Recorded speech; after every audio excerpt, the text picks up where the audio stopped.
안녕하세요. 영윤사모의 영성일기 윤영윤사모입니다.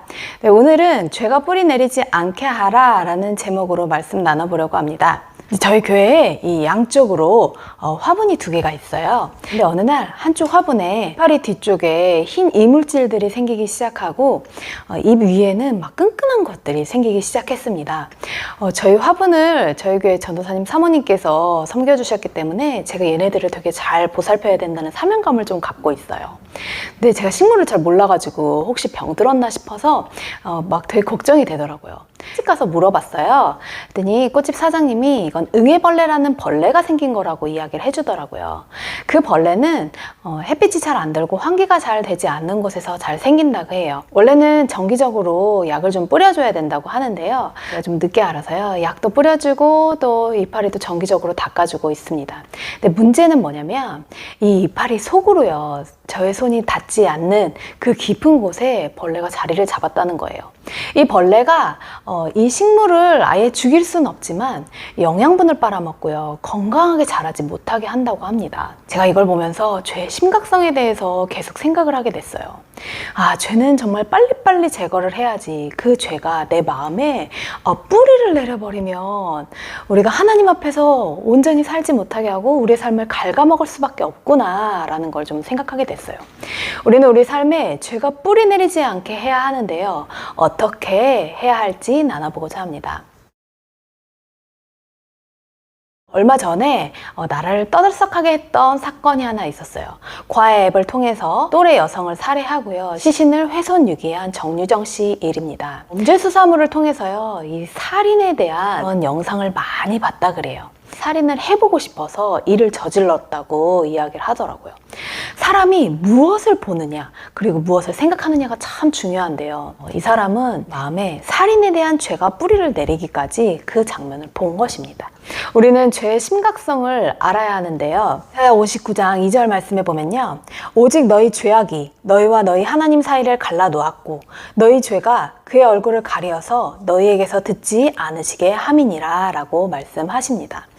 하나님께서 우리에게 은혜를 주지 않으시는 게 아닙니다. 나의 죄가 하나님과 나 사이를 이렇게 막아버립니다. 하나님께서 나를 어떻게 사랑하시는지, 예수님의 십자가가 어떤 은혜인지, 지금도 어떻게 함께하고 계시는지를요, 그 은혜를 죄 때문에 부어지지 않는다는 거예요. 하나님께서 우리를 사랑하시지만요, 내가 주인 돼서 내 마음대로 사는데 맞춰주시지도 않고요, 맞춰주실 수도 없는 분입니다. 하나님 죄를 너무 싫어하시고 너무나 거룩한 분이시기 때문에 그래요. 사람은요, 아주 작은 피조물 중에 하나일 뿐이고요.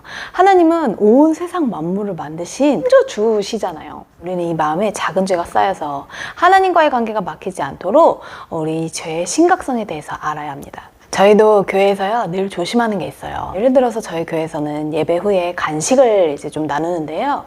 이 간식도 폐기 처분될 거 아닌 이상은 저희 가정으로 잘 가져가지 않습니다. 왜냐면 이 작은 것에서부터 타협하기 시작하면 마음의 화인을 맞아서요, 큰 죄에도 무뎌지기 때문이에요. 우리가 사람을 속일 수 있다고 하나님의 것을 도둑질하거나 하나님의 것을 취하는 건요, 정말 그 죄로 인해서 악한 영들이 굉장히 큰 힘을 갖고 삶도 망가질 뿐더러요, 하나님께서만이 주실 수 있는 그 샬롬, 그 평강이요, 임하질 않습니다. 죄의 삭은 사망이라고 하셨는데요, 이 죄로 인해서 영적인 죽음을 겪을 수밖에 없습니다. 마음에서부터 짓는 아주 작은 죄에서부터 빨리빨리 회개하고 돌이켜서요, 이 죄의 뿌리가 내리지 않게 해야 합니다. 저희 교회는 한 달에 한 번 세상에서 유명하진 않으셔도요, 굉장히 신실하신 목사님들을 모시고 있어요. 시작한 지 11년이 되셨는데요. 성도가 없어도 그 자리에서 하나님 예배하기를 그렇게 그 자리를 지키고 계신 너무나 신실하신 목사님이 오셨어요. 목사님 책이 있는데요. 성도는 우리 가족뿐입니다 라는 책이에요. 간증을 통해서도 정말 많은 은혜를 받았지만 책을 통해서도 참 많이 감동이 돼서 많이 울었어요. 책에서 하시는 목사님의 고백이 참 감동이 됐던 게요, 모세가 가나안 땅 입성을 앞두고 하나님께서 내게 족하다라고 말씀하셨을 때 거기에 순종하는 모습을 이제 목사님 쓰셨더라고요. 그러면서 하시는 고백이 참 감동이었어요. 이들의 자세를 보며 다시 한번 다짐합니다. 저는 하나님의 은혜로 부름받았고 그에 따라 현실을 감당하고 있을 뿐임을 말입니다. 저는 단지 하나님의 종일 뿐입니다. 열심히 노력하고 수고해도 열매가 주어지지 않을 수 있습니다. 하지만 그렇더라도 아무 의미가 없는 것이 아니라는 것을 압니다. 그것 때문에 누군가는 열매를 취할 수 있다는 것도 알고요. 저는 그저 그 수고와 노력 자체가 종에게 주시는 하나님의 은혜임을 고백할 뿐입니다. 하나님을 향한 사랑, 말씀을 따라가는 삶에 이 기쁨이요. 저도 함께 느껴져서 너무 행복하더라고요. 이제 7월에 마더와이즈 회복을 교회 식구들이랑 함께 하려고 제가 미리 좀 공부를 하고 있는데요. 거기에 이런 말씀이 나와요. 그리스도께서 교회를 사랑하시고 그 교회를 위하여 자신을 주심같이 하라. 이는 곧 물로 씻어 말씀으로 깨끗하게 하사 거룩하게 하시고 라고 말씀하시는데요. 여기에서 나오는 물이 고인물을 말하지 않는데요.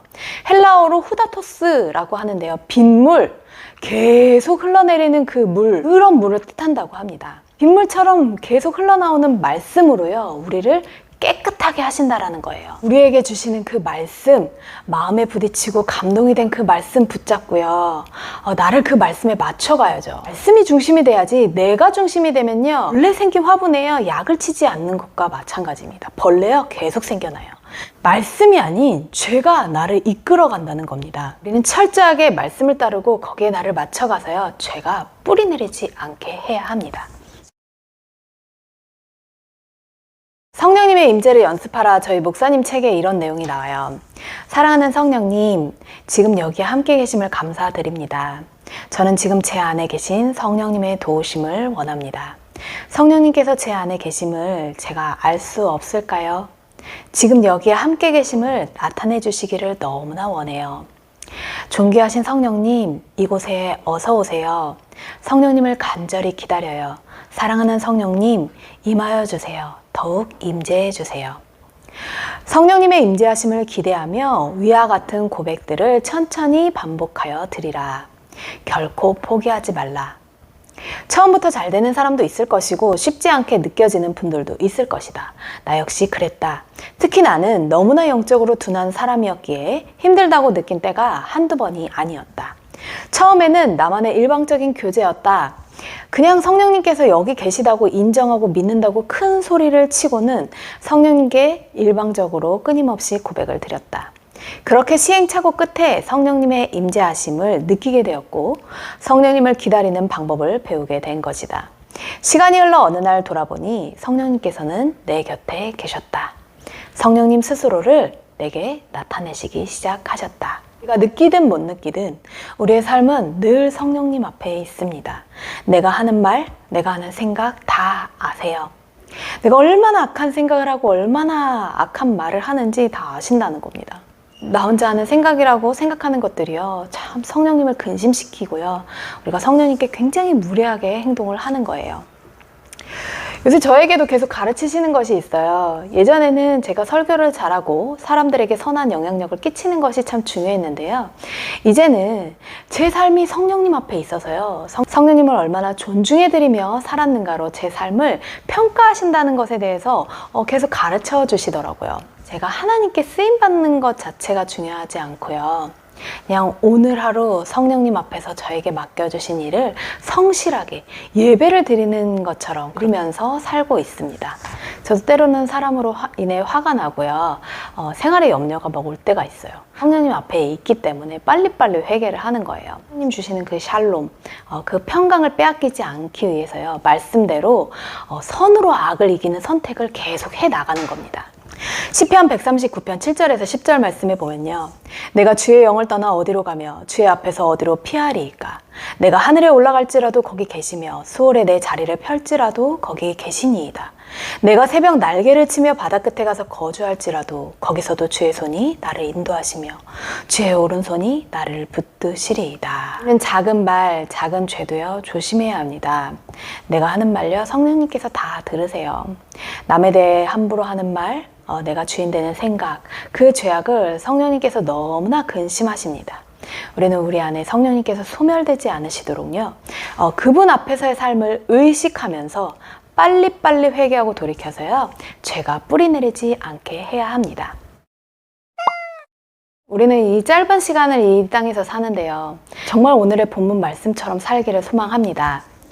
그러므로 너희는 죄가 너희 죽을 몸을 지배하지 못하게 하여 몸의 사욕에 순종하지 말고 또한 너희 지체를 불의의 무기로 죄에게 내주지 말고 오직 너희 자신을 죽은 자 가운데서 다시 살아난 자 같이 하나님께 드리며 너희 지체를 의의 무기로 하나님께 드리라. 이 말씀대로 살아서요, 우리 안에 주시는 그 하나님의 평강과 하나님의 기쁨이 늘 넘치는 삶 살기를 소망합니다. 들어주셔서 감사하고요. 다음에 다시 봬요. 안녕.